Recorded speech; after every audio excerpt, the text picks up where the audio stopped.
The Nick Bosa play, the Nick Bosa targeting call, the penalty that kept an Iowa drive alive, the ejection. We didn't get into it a ton on Saturday. Urban Meyer talked about it here on Monday, Tim Bielik, Bill Andis, Doug Maurice. He didn't seem to have to dispute it. He said that Nick Bosa apologized and said it was incidental. But Urban was kind of saying, well, it wasn't like a normal targeting call out in the open field. It was in a tight situation by the quarterback. Bill, did Ohio State lose to Iowa by 31 because Nick Bosa got ejected? I mean, they weren't really stopping Iowa's offense all that great when Nick Bosa was in there. It was a crazy swing. It went from Iowa probably punting in a tie game to scoring 14 points in the final 3 minutes when you throw JT's interception that followed that defensive drive. I don't know if they would have won the game. Maybe the margin of victory would have been closer, but they weren't stopping Iowa's offense in the first half. And the defensive line was not getting home. Nick Bosa was part of that for the first 25 minutes of the game. Like, it's not like they were all over Nathan Stanley. Then Nick Bosa went out and they stopped hitting him. They weren't hitting him. They weren't getting to him. He threw a touchdown pass with Sam Hubbard wrapped around his legs. Like, he didn't. Their pass rush was completely ineffective. So it would have changed the final margin maybe, but I don't think they would have won if that play didn't happen. Tim, when we think about Nick Bosa, we have called Nick Bosa the best player on this team. I think we still would. When you saw Ohio State in that second half, it's their deepest position. They just played, they played Hubbard and Holmes and Tyquan Lewis a little more. But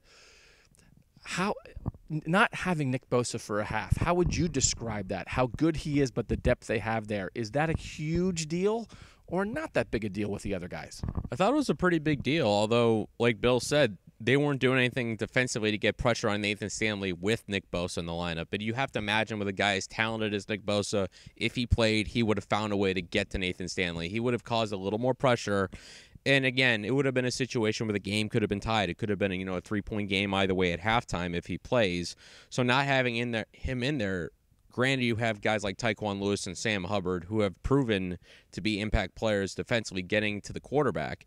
You have Nick Bosa there. All of a sudden you have your best defensive player out there. Not having him, it couldn't be anything but a massive loss, and it ended up being a massive loss because of what immediately transpired from that.